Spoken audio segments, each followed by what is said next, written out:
My mother-in-law demanded, "Take the blame for my son's DUI. You have a clean record. He can't go to jail." My wife said, "Do it for the family." I replied, "I'll handle it." Then I went to the station and handed the police the dashcam footage proving her brother was driving. When they arrested him at Sunday dinner, I need to start by introducing you to my brother-in-law, Brandon. Brandon is 32 years old and has never paid his own rent. He's had 17 jobs in the last 10 years, and I'm being generous calling them jobs.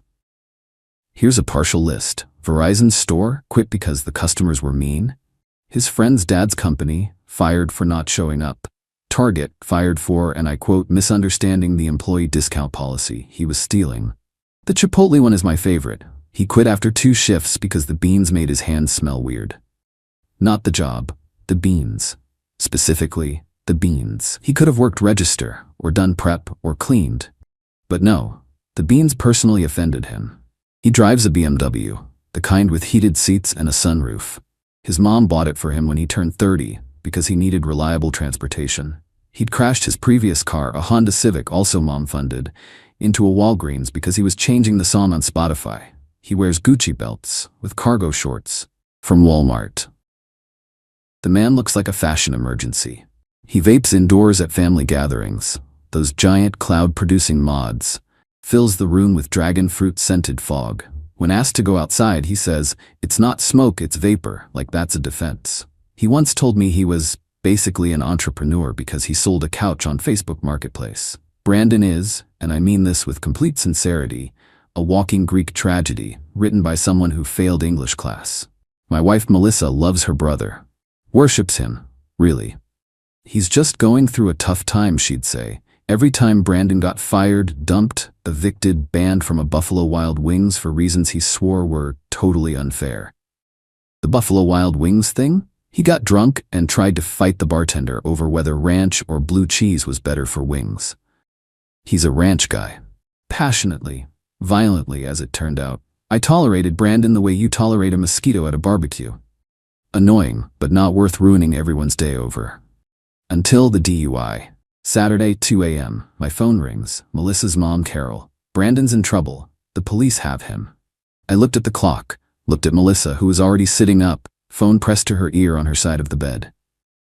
"What happened?" I asked. "DUI investigation. He crashed your car into a mailbox on Riverside Drive. Police showed up. He blew a .15 on the breathalyzer." For context, legal limit is 0.08. Brandon was nearly twice that. "Is he hurt?" Melissa asked. "He's fine. Just shaken up. But here's the thing, he told the police he wasn't driving, that someone else was behind the wheel and ran off after the crash. He claimed he was just a passenger." I sat up straighter. "What?" "Police breathalyzed him and he was clearly drunk, so they cited him for public intoxication. But they can't charge him with DUI without proof he was actually driving. He's smart, didn't admit to anything so they towed the car and let him go pending investigation. But if they find evidence he was the driver, he's screwed. He's got 2 prior DUI convictions. This would be his 3rd. Mandatory jail time. They let him go? They couldn't prove he was driving. He's smart, didn't admit anything. But if they figure out he was actually the driver, he's screwed. He's got 2 prior DUI convictions. This would be his 3rd. Mandatory jail time." This was news to me. 2 prior convictions? One in 2019, one in 2021. Both before you and Melissa got serious. We don't talk about it. Of course they don't. Where is he now? I picked him up from the station. He's sleeping it off at my place. We need to meet tomorrow morning. Family meeting. This is serious. We hung up. Melissa was already crying. "He could go to jail," she said. "He should go to jail if he was drunk driving." They don't know he was driving because he lied to the police. He was protecting himself. He was obstructing justice. Don't be like that. He needs support, not judgment. I didn't argue. It was 2 a.m., but I was thinking, this is the 3rd time this year Brandon's mistakes have turned into family emergencies. Saturday afternoon, I got a call from the tow company. My car was ready for pickup. $275 towing fee. I drove over, paid it, got my car back. Minor damage, crumpled front bumper, broken headlight. The mailbox had gotten the worst of it. As I drove home, I remembered. Dashcam. I have a dashcam, front and rear, records everything. Auto saves to internal storage when it detects impact. Sunday morning, we went to Carol's house for the emergency family meeting. Carol's house is the kind of place where live, laugh, love signs outnumber fire extinguishers. The kind of place where she offers you wine at 9 a.m. and gets offended if you say no. Brandon was on the couch, looking like a kicked puppy. Hungover. Pathetic. Somehow still wearing the Gucci belt. Carol poured coffee. Melissa sat next to Brandon, rubbing his back. "Okay," Carol said, "we need to come up with a plan." "The plan is Brandon gets a lawyer, pleads guilty, and accepts the consequences," I said. Everyone looked at me like I'd suggested we sacrifice a goat. "That's not helpful," Carol said. "It's realistic. Brandon can't go to jail. He has job prospects, opportunities. A record would ruin his life." Brandon's job prospects included maybe doing Uber, and my buddy said he might have something. His opportunities were non-existent. But sure, jail would ruin the thriving empire he'd built. "What do you want to do?" I asked. Carol looked at me, then at Melissa, then back at me. "You need to come forward as the driver." I laughed, actually laughed. "Excuse me?" Brandon told police someone else was driving, that he was too drunk to remember who. "You need to go to the police and say it was you. That you were driving, panicked after the crash, and fled. Brandon was just the passenger. You want me to confess to a crime I didn't commit. You have a clean record, no priors. First DUI, you'd get probation, maybe a fine. But Brandon? Third DUI conviction? Mandatory jail time. They'd put him away for months, maybe a year. So your plan is for me to confess to DUI, hit and run, and lying to police. It's not lying if you say you were too scared to come forward immediately. You can say you needed time to process what happened. It's absolutely lying, it's perjury, it's filing a false report, it's obstruction of justice. It's not about you, it's about family." I looked at Melissa. Surely she'd see how insane this was. She wouldn't meet my eyes. "Babe," she said quietly, "maybe we should think about it." "Think about it? Think about me lying to the police, committing perjury, and taking a criminal charge for your brother? It's not that serious. It's a felony to lie to investigators. I could lose my job, my security clearance, everything. But you wouldn't go to jail. Brandon would." I stared at her, my wife, the woman I'd married 3 years ago, who was seriously suggesting I destroy my career to save her unemployed, drunk driving, cargo shorts wearing disaster of a brother. I said, "Please."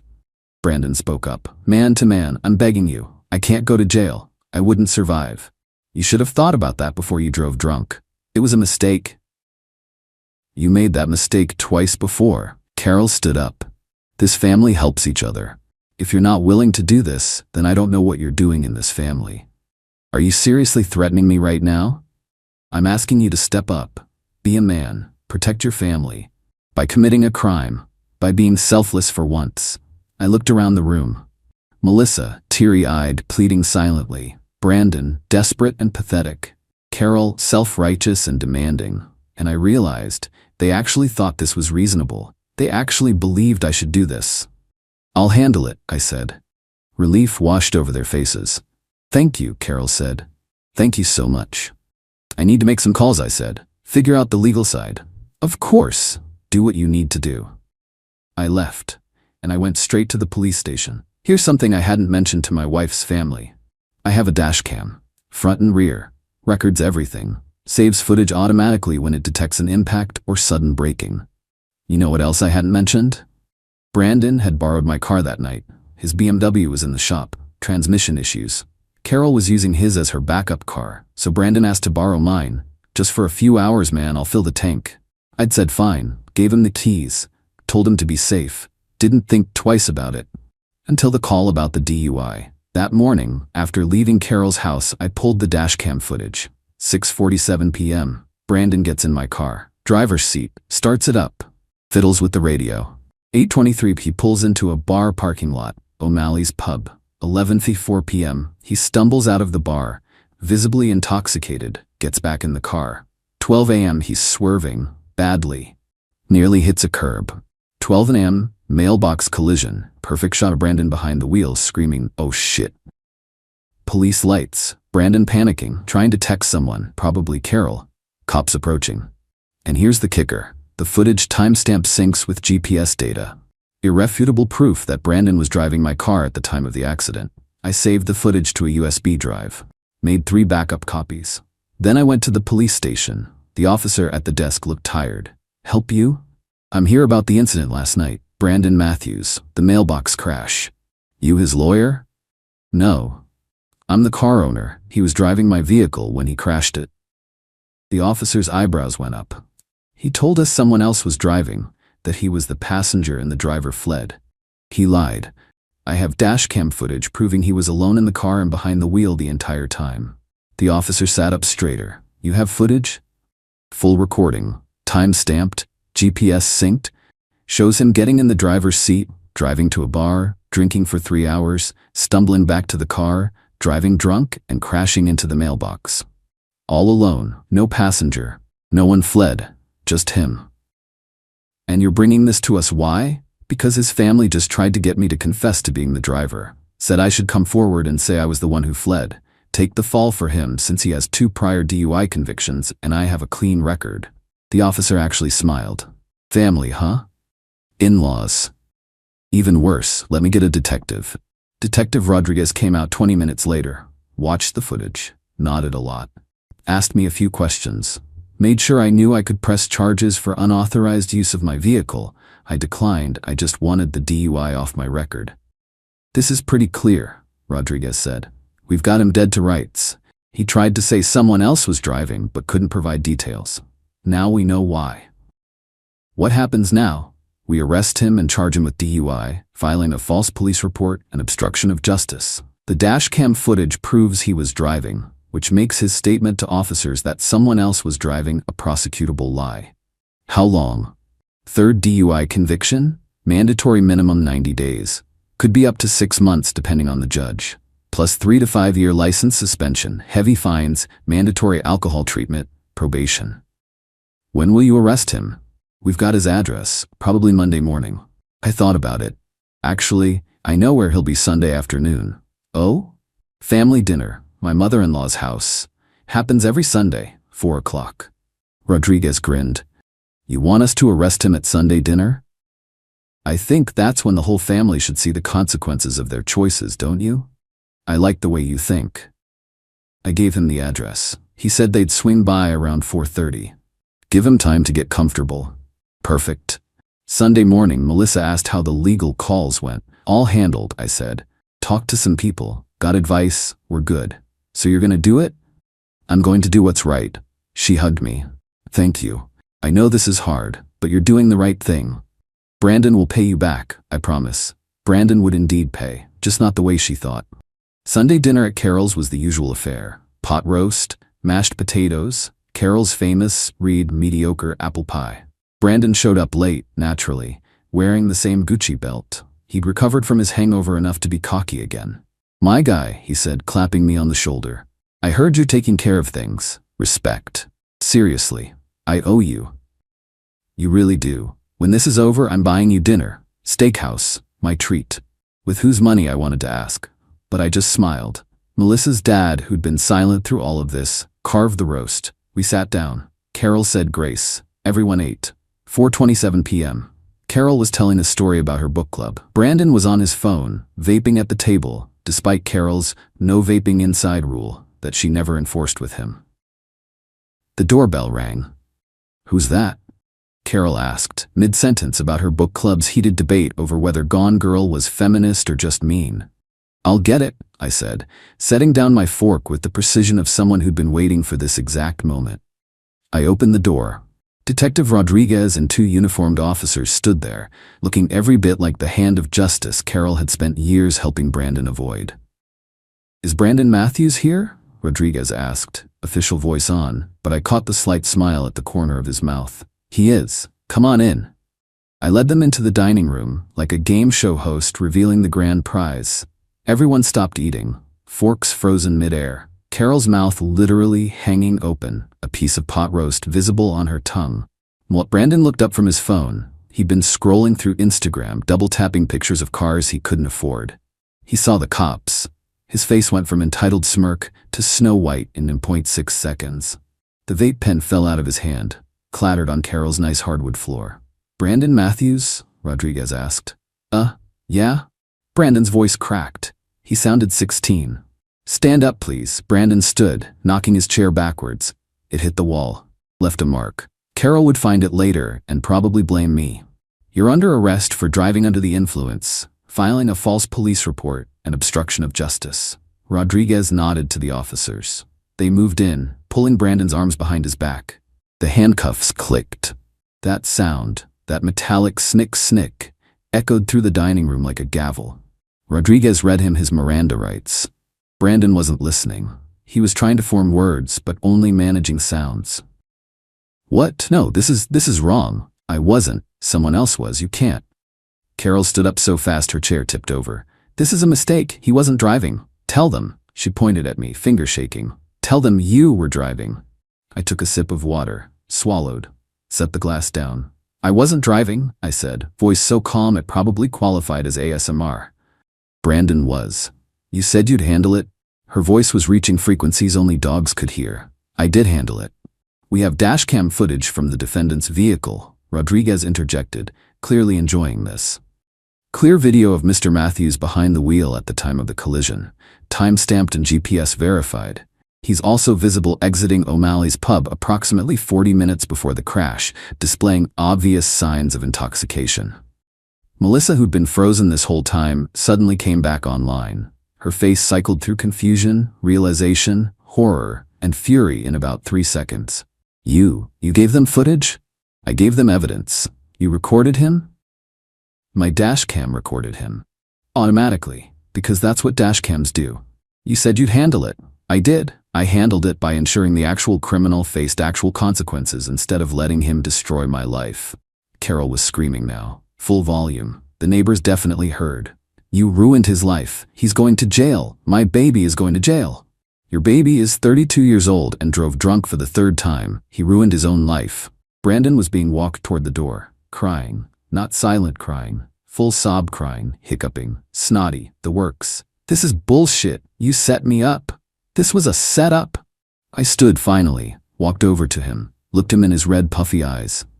Brandon, I gave the police a video of you committing a crime. That's not a setup. That's called evidence. Look it up. Oh wait, you probably can't because you'll be in jail. One of the officers snorted, tried to cover it as a cough. They took him out. Through Carol's tastefully decorated foyer, past her live laugh love sign, the irony was not lost on me, out the front door. I watched through the window as they put him in the back of the police car. He was still crying. Probably realized the BMW wouldn't be available for a while. The car drove away, lights flashing but no siren. Classy arrest. Rodriguez knew his audience. I turned back to the dining room. The dining room was silent except for Carol's sobbing. She'd collapsed into her chair, head in her hands, shaking. Melissa's aunt, who I'd forgotten was even there, whispered to her husband, "Should we go?" Melissa's dad, who'd been silent through the entire meal, through the arrest, through everything, set down his napkin, folded it neatly, placed it next to his plate. "Carol," he said quietly, "he drove drunk with someone else's car? This was going to happen eventually." Carol looked up, mascara running. "You don't understand. They'll destroy him. He won't survive jail." "Maybe he needs to be destroyed a little," her husband said. "Maybe that's what he needs to actually change." Carol looked at her husband like he'd grown a second head, sprouted horns, and started speaking Portuguese. Melissa grabbed my arm, her nails dug in. "We need to leave, now." "Sure, let me just grab my coat." "Now." I grabbed my coat, waved to Melissa's dad. "Thanks for the pot roast." He nodded, actually smiled a tiny bit. "Anytime." We went home. She didn't speak to me the whole drive. At the apartment, she exploded. "How could you do that? How could I turn in a drunk driver who tried to frame me? He's family. He's a criminal. You humiliated him. He humiliated himself. My mother will never forgive you. I don't care. I don't know if I can forgive you." I looked at her, really looked at her. "Then don't," I said. "If you think protecting your brother's drunk driving is more important than our marriage, then we don't have a marriage." "That's not fair." "What's not fair is asking me to commit a crime for him. What's not fair is your family treating me like I'm disposable. What's not fair is you choosing his criminal behavior over our relationship." "I didn't choose. You did. The second you asked me to lie to police." She was crying. "He's my brother. And I'm your husband. Or I was." "What does that mean?" It means I'm going to a hotel. It means you need to decide if you married me or your family, and it means I'm not coming back until you figure that out. I packed a bag, left, checked into a Holiday Inn Express, paid for a week. Melissa called 17 times that night. I didn't answer. Brandon got arraigned Monday morning. Bail set at $15,000. Carol paid it. He was released pending trial. He went to court 3 weeks later. Pled guilty. The footage was too damning to fight. Sentenced to 90 days in jail, 3 years probation, $5,000 in fines, mandatory alcohol counseling, and 5-year license suspension. Brandon served 75 days, got out early for good behavior. During those 75 days, Melissa stayed at her mom's. We didn't talk. Carol sent me messages calling me every name in the book. Said I was vindictive, cruel, heartless. Said I destroyed Brandon. I blocked her. Melissa's dad called me once. I think you did the right thing, for what it's worth. Someone had to stop enabling him. Thanks. Are you and Melissa going to work this out? I don't know. We didn't. Brandon got out of jail in midsummer. By then, Melissa had filed for divorce. Her grounds, irreconcilable differences. My grounds, married into a family of enablers who prioritize criminals over consequences. Judge granted it. No kids, no house, easy split. I heard through mutual friends that Brandon moved back in with Carol. Got a job at a call center, lost it after 2 months. Currently between opportunities. Carol still blames me. Tells people I set up her son, ruined his life over one mistake. Melissa's dad left Carol 6 months later. Apparently the Brandon situation was the last straw in a long line of her enabling bullshit. He's dating a yoga instructor now. Seems happy. Melissa and I don't talk. I saw her once at a grocery store. She pretended not to see me. I let her. Do I regret it? Hell no. The way I see it, I did everyone a favor. Brandon learned consequences exist. Carol learned her enabling doesn't work when people have spines. Melissa learned, well, I don't know what Melissa learned. Hopefully something. And I learned that some families aren't worth marrying into. Could I have handled it differently? Sure. I could have quietly declined and let Brandon face his consequences without the dramatic Sunday dinner arrest. But where's the fun in that? The look on Carol's face when those cops walked in? Priceless. Brandon crying as they cuffed him? Chef's kiss. Melissa realizing I wasn't the doormat she thought I was? Pure satisfaction. Some people think I was cruel, that I should have given Brandon a chance, that I ruined Sunday dinner. To those people I say, Brandon ruined Sunday dinner when he decided to drive drunk and expect everyone else to clean up his mess. I just provided the entertainment. And honestly, best Sunday dinner I ever had at Carol's house. Pot roast was still mediocre though.